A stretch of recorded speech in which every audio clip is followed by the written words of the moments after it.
All right, here's your verse video. So you should have out your notes. We're going to guide you along as you fill these in. So a lot of this vocab stuff's already filled in on mine. If you feel like you need to add that to yours, go for it. It's here. You can pause at any time to make sure you get everything down, or rewind me so that you can get everything down and not feel rushed. But I am going to be talking pretty quickly, so bear with me as we go through our first two lessons in one video. So we're going to talk today about domain and range, and this should be review concepts for you. Domain is the set of all first coordinates from the ordered pair. X is the coordinate that's first, so your input. Then range is your output, or the set of all second coordinates from an ordered pair, your y coordinates. So we're just going to list the domain and the range for this first example. Domain in this case would be 4, -7, 2, and 5. And my pen is not working very well, but bear with me. Range is -2, 6, -3, and 7, all the second coordinates. So a coordinate plane is where our x and y axis are meeting or intersecting. And here's an example down here. It creates 4 quadrants. So the first, the second, the third, and the fourth in a counterclockwise direction. 0, 0 is your origin, it's the center.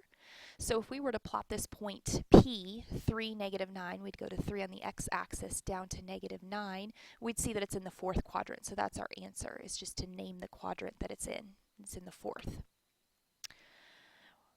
Relation is a set of ordered pairs. So above we saw a set of ordered pairs, and it was referred to as a relation. We've got a couple of examples down here of relations as well. So we're also going to talk about what a function is, and that is a relation or a set of ordered pairs where each element in the input, or your first element, is paired with one element in the second, has paired up with another one as your output. So that means that in order for it to be a function, the input cannot be repeated. Okay? So your domain can't be repeated. So that's really important. Put that in red. Domain can't be repeated. Ooh, that pen is awful. Sorry. Next is going to be example 3.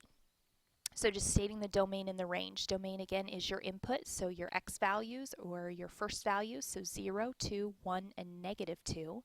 And then the range is the output, so -3, -3, 8, and -2. Notice that your domain is not repeated, so this is a function, yes.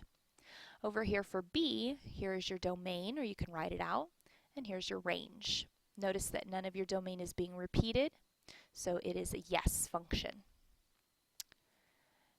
All right, over here, domain for the input, your first column, your x values, and then range for your output or your y values. So just put a D above and then an R.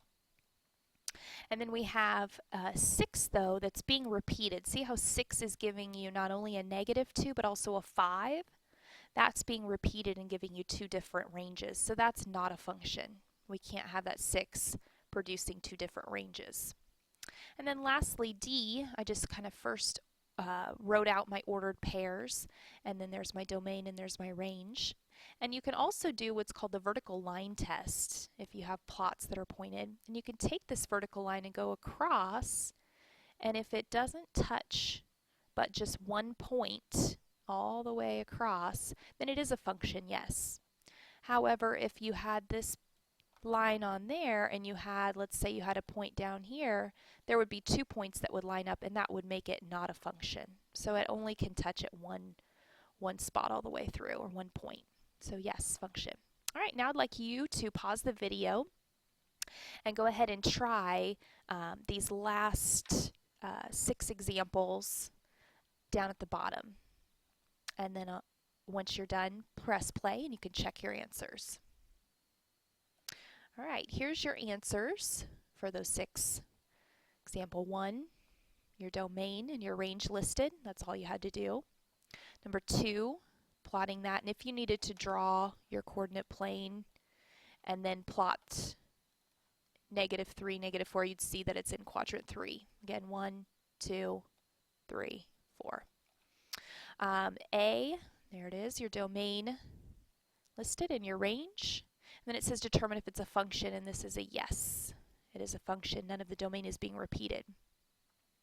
However, on B here, domain here, range here, 1 is giving you 5 and 1 is giving you 3. So that 1 being repeated, giving you different values as the output, makes it not a function. And then C and D, domain, range, yes, it's a function.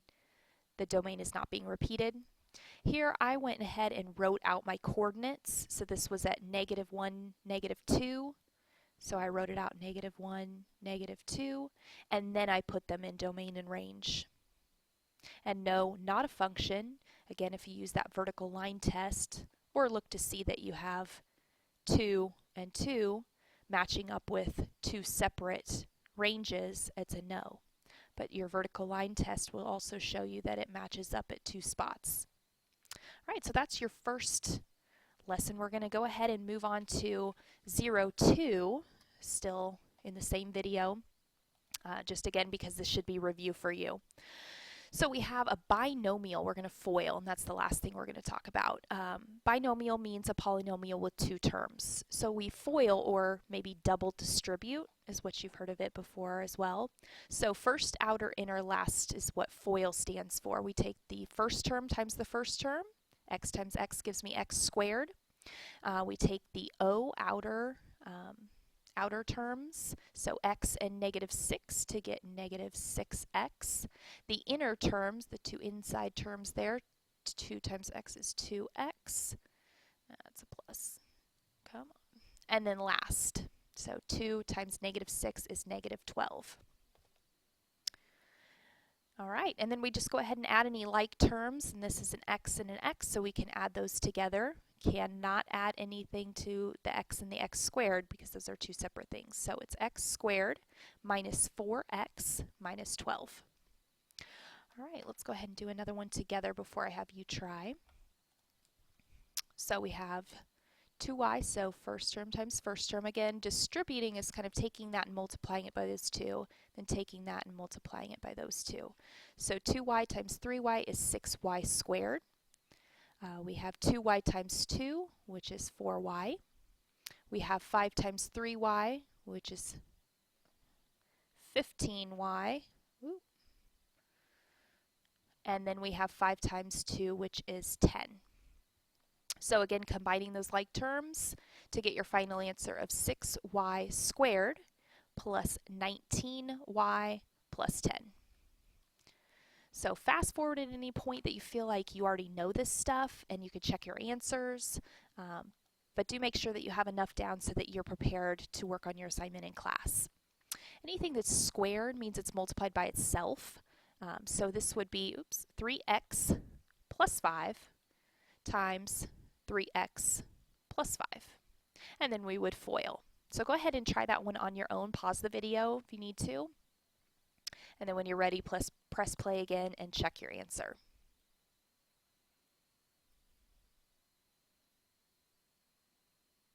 So that would be 9x squared plus 15x plus 15x plus 25. Combined your like terms to get 9x squared plus 30x plus 25. I'm not sure why my mouse is so bad. So sorry. Try and get that figured out for future videos so you don't have to read messy writing. All right, try these last 2 and then check back and see if you have the correct answer. So again, pause. And your answer should be 25x squared minus 40x plus 16 after you combine the -20x and the -20x to get that middle term.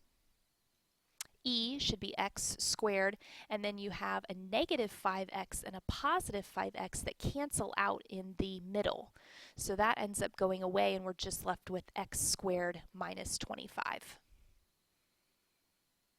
All right, and then if you need a few more examples, again, pause the video, distribute, and then you can hit play and check your answers.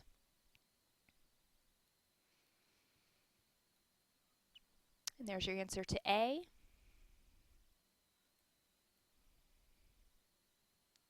And there's your answer for B. Make sure to write down any questions that you have that you want me to go over to make sure that you are ready to complete your assignment and work on that in class. So write down those questions if you have any so you don't forget to ask those.